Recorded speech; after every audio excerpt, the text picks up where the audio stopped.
खाने के बाद पानी को लेकर के भी बड़ा कंफ्यूजन रहता है, पानी कितना पिएं, कब पिएं, पिए कि ना पिएं, बहुत सारे सवाल, कितना ठंडा पिएं, ये बहुत सारी बातें होती हैं। ये आप मुझे बताएं कि खाने के बाद पानी आखिर कैसे और कितना पीना चाहिए, कितना ठंडा होना चाहिए हमारा पानी? नंदिनी जी, खाना खाने के तुरंत बाद पानी का सेवन वर्जित है, पानी नहीं पीना चाहिए।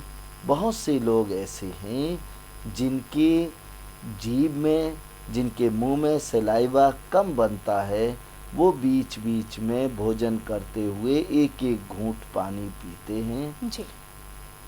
वो लोग भी जितना कम से कम पानी से काम चल सकता है उतना पानी पिएं और अपने भोजन में लिक्विड आहार की मात्रा को बढ़ाएं। जैसे दाल खाएंगे तो पानी की कम ज़रूरत पड़ेगी। जी। सामान्य व्यक्ति को, सामान्य लोगों को खाना खाने के तुरंत बाद पानी नहीं पीना चाहिए।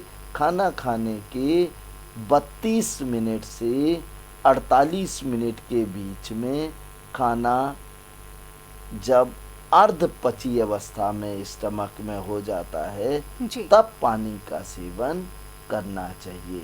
32 मिनट से 48 मिनट के बीच का उद्देश्य ये है नंदिनी जी कि अगर आपने पूड़ियाँ खाई हैं, आपने समोसे खाए हैं, आपने कचौड़ियाँ खाई हैं, तो आप खाना खाने के 45, 46, 48 मिनट के बाद पानी पिए। जी। और आपने सात्विक आहार लिया है, तहरी खाई है, दाल सब्जी खाई है, तो 32, 35, 40 मिनट के बीच में पानी का सेवन कर लें।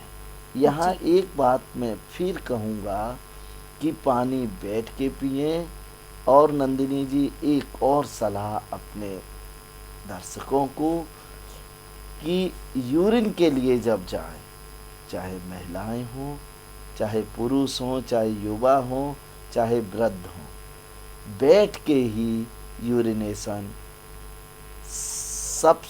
सबसे अच्छा है आपकी सेहत के लिए, आपके स्वास्थ्य के लिए। ये एक छोटी सी परिवर्तन आपको बड़ी बीमारियों के चुंगल से बचाने का काम करेगी। नंदिनी जी, फिर प्रश्न पर आ जाते हैं, अभी कंप्लीट नहीं हुआ है कि पानी कितनी देर बाद पीना चाहिए। और आपने बहुत अच्छी चीज़ पूछी कि गर्म और ठंडे पानी का क्या असर होता है। देखिए, ठंडा पानी मंदाग्नि पैदा करता है। मंदाग्नि माने हमारी डाइजेस्टिव ग्लैंड्स को, हमारी पाचन की प्रक्रिया को सुस्त करता है। दूसरा, ठंडा पानी आप अगर खाना खाने के 45 मिनट बाद भी पी रहे हैं तो शरीर को जितनी पानी की ज़रूरत है उससे कम पानी में ही हम तृप्त हो जाते हैं। शरीर को अपनी मेटाबॉलिक एक्टिविटीज़ को सही ढंग से संचालित करने के लिए अगर 400 ml पानी की ज़रूरत है और हमने चिल्ड पानी पिया तो 150 ml, 200 ml में हमें तृप्ति मिल जाती है और शरीर को पानी कम प्राप्त होता है, जिससे शरीर के अंदर विष तत्व इकट्ठे होने लगते हैं। और ये विष तत्व जब इकट्ठे होते हैं तो कहीं ना कहीं ये बीमारी का रूप ले लेते हैं।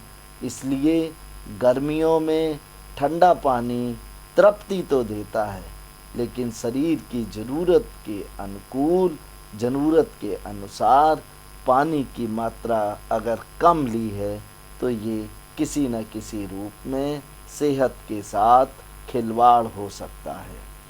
दूसरा, गर्म पानी पीने का आपने पूछा है।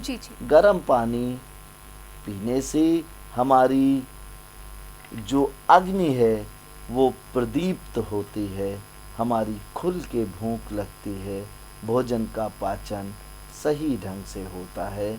लेकिन इसका अर्थ ये कतई नहीं है कि आप उबलता हुआ पानी पिएं, क्योंकि उबलता हुआ पानी भी अगर पिएंगे तो आपके शरीर की जो ज़रूरत है उससे कम जरूरत पर ही तृप्ति मिल जाती है।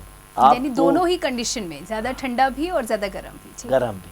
अगर हम रूम टेम्परेचर का पानी पिए श्रेष्ठ है, और अगर थोड़ा गुनगुना पानी पिए, विशेषकर हमारे जो 60 वर्ष से ऊपर के सीनियर सिटीजन हैं, वो गुनगुना या उससे थोड़ा सा ज़्यादा गुनगुना पानी पिए, जिसको गट गट करके पी सकते हैं। इससे उनकी सेहत पर बहुत अच्छा प्रभाव होगा और कफ और वायु के प्रकोप उन्हें दुख नहीं देंगे। जी, ये परेशानियाँ ज़्यादातर बढ़ती उम्र में ही होती हैं, उम्र दराज होने के बाद में। जी, तो इतना तो लोगों को समझ में आ गया कि खाने के तुरंत बाद पानी नहीं पीना चाहिए। आपने ये भी बता दिया कि सही समय क्या है, कितनी देर के बाद पीना चाहिए। लेकिन कुछ लोग ऐसे होते हैं जो बहुत स्मार्ट बन जाते हैं, कहते हैं हम तो पानी पियेंगे ही नहीं खाने के बाद, चाहिए हमें फ़ायदा ही फ़ायदा है। क्या वाकई फ़ायदा ही फ़ायदा है ऐसा करने से? नंदिनी जी, बहुत धन्यवाद, बहुत अच्छा प्रश्न। कुछ लोग अपने को ज़्यादा चतुर समझते हैं कि हम तो रह सकते हैं बिना पानी पिए। जी, ज़्यादा नॉलेजफुल मानते हैं। मैं उनको विनम्रता पूर्वक ये सलाह देना चाहता हूँ कि खाना खाने के आधे घंटे से 45 मिनट के बीच में स्टमक के अंदर भोजन का सिंप्लीफिकेशन का काम, भोजन के पचने का जो प्रारंभिक प्रक्रिया है, वो कार्य पूरी तरह संपादित हो जाता है।